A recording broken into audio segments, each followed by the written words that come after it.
Drama serial में मस्त मलंग second last episode में आप लोग देखने वाले हैं रिया और अस्मा आपा की तो जैसे जिंदगी ही दुनिया ही उजड़ गई हो, उनके घर में मातम बीत जाता है और जैसे क़यामत टूट पड़ी हो, क्योंकि जिस दिन सिकंदर की शादी होती है वो बहुत ज़्यादा खुश हो रही होती हैं, डांस कर रही होती हैं और काफ़ी अल्लाह गुल्ला कर रही होती हैं कि अचानक ही सिकंदर की मौत हो जाएगी। यहाँ पर सिकंदर की जैसे ही डेड बॉडी घर में आती है तो रिया और अस्मा आपा पर क़यामत टूट पड़ती है। वो चीखती चिल्लाती हैं, काफ़ी ज़्यादा रो रही होती हैं और उनको तो होश भी नहीं होती।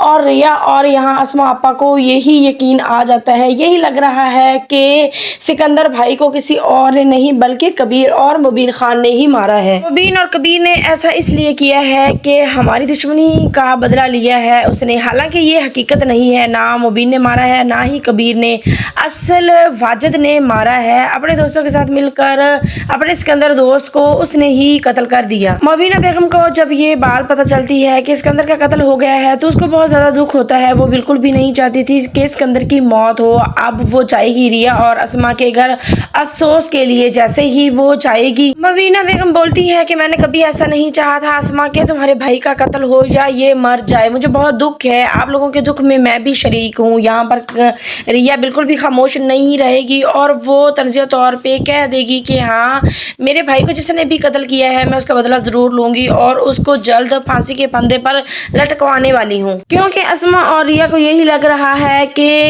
इनके बेटों ने ही मेरे भाई का कत्ल किया है, लेकिन ऐसी बात नहीं है, हकीकत ये नहीं है। यहाँ पर कबीर भी आया होता है और कबीर बहुत ज़्यादा परेशान भी है। जैसे ही कबीर यहाँ रिया के सामने आएगा तो रिया धक्के मारेगी, कबीर से कहेगी कि मेरे सामने बिल्कुल भी ना आओ, मैं तुम्हारा चेहरा भी नहीं देखना चाहती, मुझे तुमसे नफरत हो गई है, तुमने ही मेरे भाई का कत्ल किया है।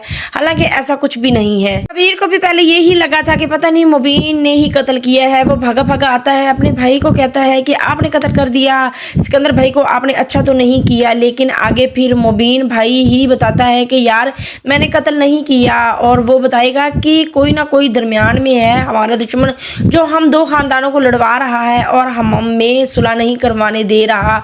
ये इस कत्ल के पीछे किसी न किसी और का हाथ लाजमी है। अब यहाँ पर कबीर के घर में पुलिस आ जाएगी और वो यही कहेंगे कि मुबीन को हमारे साथ जाना पड़ेगा क्योंकि इन पर सिकंदर के कत्ल का इल्ज़ाम है। अब मुबीन को पुलिस वाले ले जाएंगे और जेल में बंद भी कर देंगे। अगले सीन में ये भी दिखाया जा रहा है कि जो कबीर है वो मुबीन को भी कह रहा होता है जेल में कि हमने अगर झूठ बोला तो हमारा केस कमज़ोर पड़ जाएगा, हम हार जाएंगे, ऐसे तो हम कभी भी नहीं कामयाब हो सकते, हम हार भी सकते हैं। जो रिया है उसको तो अब कबीर से बिल्कुल भी बात नहीं करनी, ना ही उसका चेहरा देखना है। वो यही कह रही होती है कि सिकंदर भाई मुझे सही कहता था कि तुम तलाक ले लो, खुला ले लो और इससे कबीर से जान छुड़वा लो और इसको आज़ाद कर दो, लेकिन मैंने अपने भाई की बात नहीं मानी, मैंने बहुत गलत किया, मुझे बात मान लेनी चाहिए थी। लेकिन अब हमारे जुदा होने के दिन आ गए हैं, हमें अब जुदा होना है। यहाँ पर कबीर काफ़ी ज़्यादा परेशान हो जाता है और रिया को समझाने की कोशिश कर रहा है, लेकिन रिया बिल्कुल भी उसकी बात नहीं मानने वाली।